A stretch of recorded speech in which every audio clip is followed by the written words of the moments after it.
आज मैं बात करूंगा आप लोगों से कोलेस्ट्रॉल के संबंध में। बढ़ती हुई कोलेस्ट्रॉल किस तरह से हमारे हेल्थ को प्रभावित करती है। कोलेस्ट्रॉल इनफैक्ट बहुत सारे लोग कोलेस्ट्रॉल तो कहते हैं, लेकिन कोलेस्ट्रॉल क्या है, आज इस वीडियो में हम लोग जानेंगे कि कोलेस्ट्रॉल क्या है, इसके बढ़ने से क्या होता है, कोलेस्ट्रॉल कितने तरह के होते हैं, इसके नकारात्मक और बुरे प्रभाव क्या क्या हो सकते हैं। इन सारी चीज़ों को मैं आज आप लोगों से इस वीडियो में शेयर करूंगा। शेयर करने का उद्देश्य सिर्फ ये है कि लोगों के अंदर, हमारे जो भी भारतवर्ष के लोग हैं, अधिक से अधिक परेशान हो रहे हैं इससे, इसलिए कि जनसाधारण में इसकी एक अवेयरनेस जो है वो उतनी नहीं है जितना होनी चाहिए।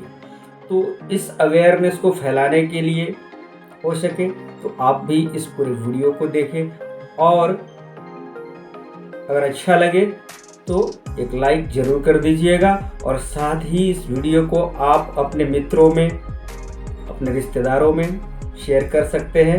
इससे जो है इस कोलेस्ट्रॉल के संबंध में एक अवेयरनेस जो है, जन जागृति जो है वह बढ़ेगी और इसमें आपका भी योगदान होगा। तो इन सारी आशाओं के साथ आइए शुरू करते हैं। कोलेस्ट्रॉल, इनफैक्ट कोलेस्ट्रॉल है क्या? What is cholesterol? Cholesterol is an organic compound which is found in all living animals. It is the integral part of the shell, or you can say cell membrane of the human body. It is formed in our body naturally while we are moving, walking, sleeping. Yes, it is carried from the liver, because liver is the site where it is formed. It is carried from the liver with the help of protein, and then it is sent into the bloodstream. So this is in fact a waxy organic compound formed by liver, which is integral part of the cell membrane of all animal living cell. So in this way you might have understood that it is one of the very important thing for our body too. जैसा कि मैंने अभी यहाँ बताया कि cholesterol जो है वो कोलेस्ट्रॉल एक, आप सभी मोम तो समझते होंगे, मोम के जैसा एक सब्सटेंस है जो कि ऑर्गेनिक सब्सटेंस है। ये हमारे लीवर में फॉर्म होता है और वहाँ से फॉर्म होके ये प्रोटीन के द्वारा वहाँ से शरीर के विभिन्न भाग में रक्त वाहिनी नलियों के द्वारा ये पहुँचाया जाता है। ये हमारे शरीर में जब रक्त वाहिनी नलियों के द्वारा पहुँचाया जाता है तो उस स्थिति में ये होता है कि रक्त वाहिनी नलियों में धीरे धीरे कई बार जमा होने लगता है। तो यहाँ प्रश्न ये उठता है कि आखिर वो कौन सा कोलेस्ट्रॉल है जो जमा होता है, मोम की तरह धीरे धीरे जमा होता है और हमारी नलियों को अंदर से धीरे धीरे वो भरना शुरू कर देता है, जिससे कि रक्त यानी ब्लड को नलियों में बहने के लिए जगह कम पड़ने लगती है, जिससे कि कई बार हाई प्रेशर का शिकार हो जाता है आदमी। तो पहले ये जानना होगा कि आखिर वो कोलेस्ट्रॉल कौन सा है। तो कोलेस्ट्रॉल में दो तरह के कोलेस्ट्रॉल होते हैं, good cholesterol, bad cholesterol. Good cholesterol जो है उसे HDL कहा जाता है।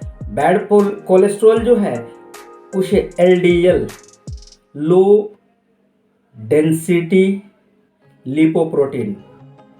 और अच्छा वाला कोलेस्ट्रॉल जो है यानी गुड कोलेस्ट्रॉल, उसको HDL, हाई डेंसिटी लिपोप्रोटीन। ये दो तरह के मेनली जो कोलेस्ट्रॉल है ये हमारे बॉडी में है। इसके अलावा भी कोलेस्ट्रॉल है, नॉन लिपो कोलेस्ट्रॉल भी होता है। इसके बारे में यहाँ मैं नहीं चर्चा करूँगा, मैं यहाँ ये मुख्य दो कोलेस्ट्रॉल के बारे में चर्चा करूँगा। तो जो गुड कोलेस्ट्रॉल है वो तो गुड कोलेस्ट्रॉल है ही। ये बैड कोलेस्ट्रॉल जिसे कहा जाता है LDL, यदि LDL बढ़ती है आपके शरीर में तो क्या होता है, ये एलडीएल जो है, ये एलडीएल ही हमारे रक्त वाहिनी नलियों में, हमारे ब्लड वेसल्स में, हमारे यानी आर्टरीज में जाके वो जगह जगह जमा होना शुरू होता है, डिपोजिशन शुरू होता है उसका। और डिपोजिशन होने के बाद धीरे धीरे वो अंदर से जस्ट सीमेंटिंग करना वहाँ शुरू कर देता है, और अंदर से वो आर्टरी का जो लूमेन है उसको कम करना शुरू कर देता है, जिससे कि जब ब्लड वहाँ से गुजरती है तो वहाँ निश्चित बात है ब्लड की प्रेशर हाई हो जाएगी। दूसरी बात, कई बार ये होता है कि ये कोलेस्ट्रॉल जो वहाँ मोम के जैसे जमा हो रहा है, कभी कभी ऐसा होता है कि वो रप्चर हो जाता है, ब्रेकडाउन हो जाता है, जिसकी वजह से वहाँ ब्लड आता है और रुकता है, फिर वहाँ क्लॉटिंग शुरू हो जाती है, और ब्लड की क्लॉटिंग यानी ब्लड जो है जम के थक्का जैसा बनना शुरू हो जाता है। और जब ब्लड क्लॉट वहाँ होता है तो क्लॉट होने की वजह से ब्लड अब आगे की ओर फ्लो नहीं कर पाता है, और ब्लड जब आपके रक्त नलियों में एक जगह क्लॉटिंग की वजह से रुकेगी, ब्लॉक होगी और आगे नहीं बढ़ पाएगी, तो निश्चित बात है उस स्थिति में ब्रेन तक प्रॉपर अमाउंट में ब्लड नहीं पहुँचेगी, ऑक्सीजन नहीं पहुँचेगी, तो स्थिति बनती है कि आपको स्ट्रोक आ सकता है। दूसरी स्थिति ये हो सकती है कि उस ब्लॉकेज के कारण जब हार्ट और जोर से पंप करना शुरू करेगा तो वैसे स्थिति में आपकी हार्ट जो है हार्ट फेलियर की कंडीशन में जा सकती है, तो यानी हार्ट अटैक भी आ सकता है या स्ट्रोक भी आ सकता है। ये है बैड कोलेस्ट्रॉल के बहुत ही खतरनाक नतीजे। अब जानना ये जरूरी है कि आखिर ये बैड कोलेस्ट्रॉल जो है वो कैसे मैनेज किया जाए, किन चीज़ों से बढ़ता है, ये जानना जरूरी है। तो ये जानने के लिए यहाँ कोलेस्ट्रॉल, जैसे कि मैंने कहा कि बढ़ने का एक कारण तो ये है आपका स्ट्रेस, दूसरा आपका लाइफ स्टाइल, तीसरा certain habits. Stress, life style, certain bad habits. तो स्ट्रेस एक ऐसा चीज़ है जो आज के दौर में प्रायः लोगों के साथ है, और प्रायः लोग इससे सफ़र कर रहे हैं, इससे प्रभावित है। हम कहते हैं किसी को कि स्ट्रेस मत लो, लेकिन क्या ऐसा कहने से किसी का स्ट्रेस आज तक कम हुआ है? ऑफ कोर्स नहीं हुआ है। जीवन है तो तनाव होगा, स्ट्रेस होगा, तो स्ट्रेस है तो संभावना है कोलेस्ट्रॉल बढ़ सकती है। जरूरी यहाँ ये है कि आप इस चीज़ को जानें, इसीलिए मैं इस वीडियो को बना रहा हूँ, क्योंकि इस वीडियो को बनाने का सबसे अहम उद्देश्य ही यही है, इसका महत्व यही है कि एक व्यक्ति जब ये जानता है कि क्या करने से ये हो सकता है और क्या करने से नहीं हो सकता है, तो कम से कम उन चीज़ों को अपना के अपने जीवन में उस चीज़ को लागू कर सकता है, बच सकता है, और जानकारी अगर है तो दूसरे को भी बचा सकता है। जैसे कि अगर आप ठीक है, छोटे बच्चों के केस में कोलेस्ट्रॉल की समस्या नहीं होती है। कोलेस्ट्रॉल की समस्या जो है एडल्ट लोगों में जो अबव 35 और 40 के अबव में जो है उनको ही कहा जाता है कि आप अपने लिपिड प्रोफाइल टेस्ट, जो कि कोलेस्ट्रॉल के लिए डायग्नोस्टिक टेस्ट में आता है, कि ये टेस्ट करवाइए, लिपिड प्रोफाइल टेस्ट करवाइए, स्क्रीनिंग करवाइए, ये 35 अबव में ही करवाया जाता है। लेकिन आज के समय में बहुत सारे ऐसे भी केसेस दिखते हैं। नेशनल जो डाटा है कोलेस्ट्रॉल के संबंध में, उसमें पाया जाता है कि बिलो 30 में भी लोग कोलेस्ट्रॉल डिपोजिशन से ग्रसित है। तो यदि कोई बच्चे भी इसको देखें तो कम से कम वो इस चीज़ को अपना सकते हैं कि क्या ना करने से कोलेस्ट्रॉल मैनेज होगा, कंट्रोल होगा।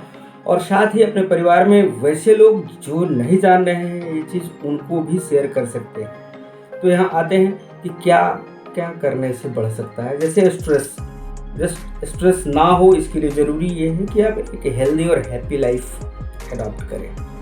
Try to find happiness in your life, and of course where you will find. अपने जीवन में आप खुशी कहाँ से पाते हैं, तो वो छोटी सी बात है, खुशी और कहीं से नहीं मिलती है। संसार में कोई आपको खुश नहीं कर सकता है, कोई आपको खुशियाँ नहीं दे सकता है। नो, अगर आपको ऐसा फील कभी हुआ भी है, दैट इज टेम्पररी। खुशियाँ जब कभी भी आएगी वो आपके अंदर से आएगी। It will arise from your own soul. खुशी, हैप्पीनेस आपके अंदर से आने की चीज़ है, ये आपके ही अंदर है। आप उसे खोजिए, ढूंढिए, निकालिए, उसके बाद आपको मिलेगी। कोई दूसरा आपको खुश नहीं कर सकता, इसलिए खुश रहे। दूसरी चीज़, हाँ, जैसे कि कुछ लोग स्मोकर्स होते हैं, quit smoking because smoking reduce good HDL और गुड कोलेस्ट्रॉल। स्मोकिंग से गुड कोलेस्ट्रॉल जो है उसकी मात्रा शरीर में घटने लगती है, और ऑफ कोर्स गुड कोलेस्ट्रॉल जो है वो बैड कोलेस्ट्रॉल को कंट्रोल करता है। इसलिए यदि आपका गुड कोलेस्ट्रॉल की मात्रा घट रहा है तो निश्चित बात है वहाँ बैड कोलेस्ट्रॉल की मात्रा बढ़ने लगेगा। दूसरी चीज़, avoid fatty foods and take exercise daily. तो मैं पहले फैटी फूड के बारे में बात करूंगा आपसे, क्योंकि ये एक बहुत अहम मुद्दा है। फूड, आहार। In our food we take oil and other different kinds of fats like butter, cheese, fat found in other food stuffs like meat, egg, fish.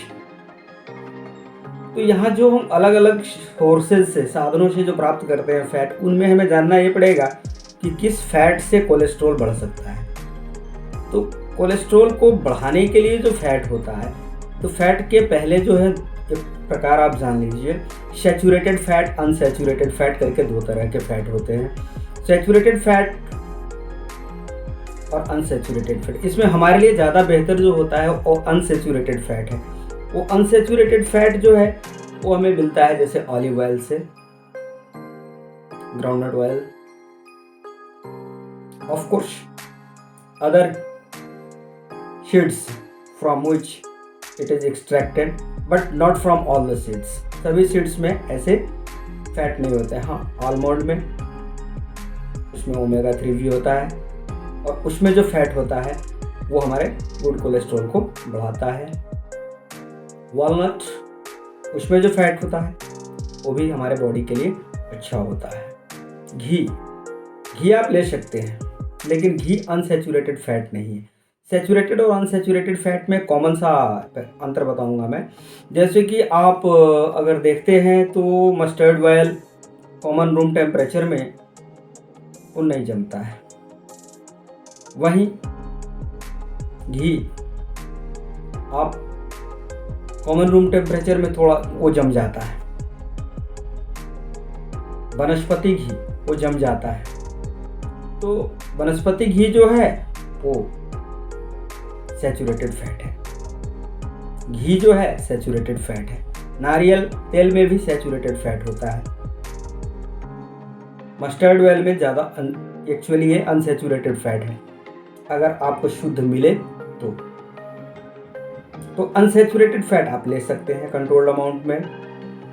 Saturated fat ले, लेकिन बहुत कम ले, जैसे घी ले, मक्खन ले, मार्जरीन ले, लेकिन बहुत कम मात्रा में ले, हाईली कंट्रोल्ड अमाउंट में ले। अदर जो सैचुरेटेड फैट्स हमें मिलते हैं, वो सैचुरेटेड फैट जो है वो एनिमल मीट, जैसे रेड मीट तो बहुत ज़्यादा मात्रा में होता है। हो सके तो इसे अवॉइड ही कर देना, इसे नहीं लेना है। फिश में नहीं होता है। बहुत सारे ऐसे फिश हैं जिन पे स्केल यानी कि वो जो छिलके हटाते हैं ना, उसके ऊपर से प्लास्टिक जैसे छोटे छोटे बिंदी जैसा जो रहता है, वो अगर नहीं है तो वैसे फिश के ऊपर से जो मेम्ब्रेन होता है उसमें बहुत ज़्यादा फैट होता है, लेकिन वो फैट हमारे लिए यूजफुल होता है। उसमें ओमेगा 3 जैसे वाइटल फैटी एसिड्स पाए जाते हैं, जो कार्डियक पेशेंट्स के लिए बहुत ही बेहतर होता है। तो सैचुरेटेड और अनसैचुरेटेड फैट में अनसैचुरेटेड फैट आप ले, सैचुरेटेड फैट नहीं। यहाँ सैचुरेटेड फैट में ही एक प्रकार आता है ट्रांस फैट। ये ट्रांस फैट जो है ये एक दानव की तरह मुंह खोले जा रहा है, पूरे संसार के लिए बहुत बड़ी समस्या बने हुआ है हेल्थ पॉइंट ऑफ व्यू से। WHO ने 2023 के अंत तक इसे बंद करने का सुझाव दिया है। भारत ने 2022 के अंत तक ट्रांस फैट को कंप्लीटली बंद करने का निश्चय किया था, लेकिन 2022 बीत चुका है, अभी भी स्थिति पहले जैसी ही है। हाँ, यहाँ मैं एक उदाहरण दूंगा डेनमार्क जैसे कंट्री का। डेनमार्क जैसे कंट्री में ऐसा हुआ 2004 में। Yes, the government of Denmark is so sincere and sensitive towards the good health of the citizen that it completely banned. Yes, it completely banned saturated fat, trans fat, actually trans fat. तो 2004 से ही trans fat Denmark में बंद है। निश्चित बात है सरकार को इसके लिए एक बहुत आर्थिक बोझ उठाना पड़ा होगा, घाटा उठाना पड़ा होगा, एक रिस्क भी है, लेकिन हेल्थ इज वेल्थ। आपका हेल्थ है तो वेल्थ है। इस बात को चरितार्थ किया डेनमार्क गवर्नमेंट ने और 2004 से उसने उसको बैन किया। अब ट्रांस फैट है क्या? तो ट्रांस फैट जो है आमतौर पे आप जो देखते हैं, जितने जंक फूड्स हैं, बर्गर है, डोसा है, इडली है, स्ट्रीट फूड्स है, उसमें जो फैट यूज होता है वो ट्रांस फैट होता है। Even bakery products, dairy products, उसमें भी ट्रांस फैट होता है। आजकल नकली मक्खन अवेलेबल है, क्या है वो? ट्रांस फैट है। बटर नकली अवेलेबल है, यानी कि आर्टिफिशियल प्रोसेस्ड, आप कह सकते हैं प्रोसेस्ड बटर, वो सारे जो है ट्रांस फैट के खजाना है, उसे नहीं खाना है। ऐसे फैट्स जो हम लेते हैं, तो इस ट्रांस फैट में जो है हमारे बैड कोलेस्ट्रॉल को बढ़ाने का काम बहुत ज़्यादा होता है इसका। ये हमारे लीवर को इंड्यूस करता है कि बैड कोलेस्ट्रॉल बनाओ, यानी कह सकते हैं कि हमारे लीवर को इन्फोर्स करता है बैड कोलेस्ट्रॉल प्रोड्यूस करने के लिए। और बैड कोलेस्ट्रॉल हमारे आर्टरीज में जब जाकर डिपॉजिट होते हैं, तो वहाँ जाकर धीरे धीरे धीरे धीरे धीरे धीरे धीरे धीरे वो वहाँ एक बल्क बनाना शुरू करते हैं, यानी कि जमा होना, इकट्ठा होना शुरू करते हैं, और बाद में वो ब्लॉकेज क्रिएट करते हैं, जिसकी वजह से आपको स्ट्रोक आती है, हार्ट अटैक आती है। इसलिए आप सबसे मेरा सुझाव है कि जैसा कि भारत में फूड क्वालिटी को गवर्न करने के लिए, मॉनिटर करने के लिए एक संस्था है जिसे FSSAI कहते हैं, वो FSSAI निर्धारण करती है कि यह फूड सही है नहीं है। और FSSAI ने यह निर्धारित किया था कि below up to 5% trans fat हम यूज कर सकते हैं। लेकिन क्या हम लोग जो भी बिस्किट खरीदते हैं या बेकरी अदर आइटम्स खरीदते हैं, बटर खरीदते हैं, क्या उस पर हम लोग कभी पढ़ते हैं कि उसमें ट्रांस फैट है कितना? ऑफ कोर्स कुछ लोग तो लिखते नहीं है, कुछ लोग जो लिखते हैं तो इतने छोटे अक्षर में वहाँ मेंशन किया गया रहता है कि आप पढ़ भी ठीक से नहीं पाएंगे, ध्यान ही नहीं जाएगा, वहाँ नज़र ही नहीं पहुँचेगी। तो इसलिए तो बहुत ज़रूरी है कि ट्रांस फैट के बारे में हम जागरूक हो। ट्रांस फैट जो है ऑफ कोर्स जिस फूड में यूज होता है वो फूड पैलेटेबल हो जाता है, थोड़ा सा स्वादिष्ट भी लगता है। जैसा कि हम लोग स्ट्रीट कॉर्नर पे जो स्ट्रीट फूड खाते हैं तो थोड़ा सा लजीज लगता है, तो वो पैलेटेबल बनता है, कॉस्ट भी कम है। तो अपने प्रॉफिट मैक्सिमाइजेशन के लिए ज़्यादा से ज़्यादा वेंडर्स, ज़्यादा से ज़्यादा बिजनेसमैन जो है वो ट्रांस फैट का यूज करते हैं। So avoid consumption of trans fat. अब ये तो हुआ अवॉइड करना, तो हम ले क्या? ऑफ कोर्स कोलेस्ट्रॉल को कम रखना है, तो हम ज़्यादा नॉन प्रोसेस्ड चीज़ को ले, जो कम से कम प्रोसेस्ड हो उसे ऑप्ट करें। सोलुबल फाइबर्स वाले ग्रेन्स आप ऑप्ट करें। आप पॉरेज खाएं, जिसको दलिया कहते हैं, दलिया लें, होल ग्रेन्स लें, लीफी वेजिटेबल्स लें। ऑफ कोर्स कार्बोहाइड्रेट्स बहुत ज़्यादा मात्रा में नहीं लेना है फूड में, तो कार्बोहाइड्रेट्स की भी अमाउंट कम करें। और अपने लाइफ स्टाइल में एक चीज़ तो ज़रूर समाहित करें, have exercise daily. Have exercise at least half an hour exercise, half an hour vigorous exercise is required whether in the form of running or in the form of jogging or in the form of doing gym, whatever, you make your heart beat back like that. Yes, whether you run, jog or do some other exercise, weightlifting, anything.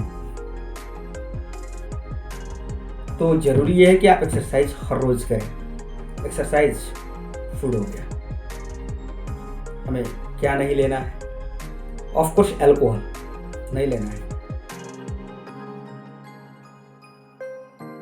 कभी अगर लेना भी हो तो बहुत कम मात्रा में लेना है, रेगुलर नहीं लेना है। नहीं तो excessive alcohol consumptions also increase bad cholesterol. No smoking, no alcohol. इस तरह से हम इन छोटी छोटी बातों का ध्यान रखें कि हम फूड में क्या लें, आदत में कौन सी आदत है जिसे बिल्कुल ही ना अपनाएं, एक्सरसाइज हर रोज करें, तो हम कोलेस्ट्रॉल को अपने पास नहीं आने दे सकते हैं। और जिन्हें ऑलरेडी हो चुका है, वो स्थिति तक पहुंच चुके हैं, तो वो वर्स कंडीशन में नहीं जा पाएंगे, अपना केयर करेंगे। इन सब के अलावा यदि आपको ऑलरेडी कोलेस्ट्रॉल डिपोजिशन है, एंजाइना पेन होता है, कोरोनरी आर्टरीज में डिस्टर्बेंस की वजह से, या नहीं भी होता है, लिपिड प्रोफाइल टेस्ट स्क्रीन कराने के बाद आपको पता चल चुका है, डॉक्टर ने एडवाइज किया है कि yes you are having bad cholesterol which is at a risk factor. आप यानी डॉक्टर का सुझाव यदि है कि आपका बैड कोलेस्ट्रॉल जो है वह रिस्क फैक्टर का जो लेवल होता है उसके ऊपर है, तो you need to take medication and doctors advice. इसमें देर नहीं करनी चाहिए। आशा करता हूँ आज का ये कोलेस्ट्रॉल, काल रूपी कोलेस्ट्रॉल, बिकॉज ये कोलेस्ट्रॉल जो है ये एक बहुत सारे डेथ में इसका मेजर रोल होता है। इसलिए ये बहुत ही इम्पोर्टेंट मुद्दा है, बहुत ही इम्पोर्टेंट इशू है। इसके प्रति हम सभी सिंसियर हों, जागरूक हों और दूसरों को जागरूक बनाएं। इसलिए आपसे मैंने ये वीडियो साझा किया। यदि आपको ये वीडियो अच्छी लगी हो, इन्फॉर्मेटिव लगी हो, तो निश्चित बात है एक अच्छा सा लाइक ज़रूर दीजिएगा, कमेंट्स भी दीजिएगा और श्योरली सब्सक्राइब भी कीजिएगा। साथ ही इस वीडियो को अपने friends, family, relatives and different other platform पे भी शेयर जरूर और ज़रूर कीजिएगा। Wish you a very happy time ahead and have a very good health, because your health is your proper real wealth. Thank you.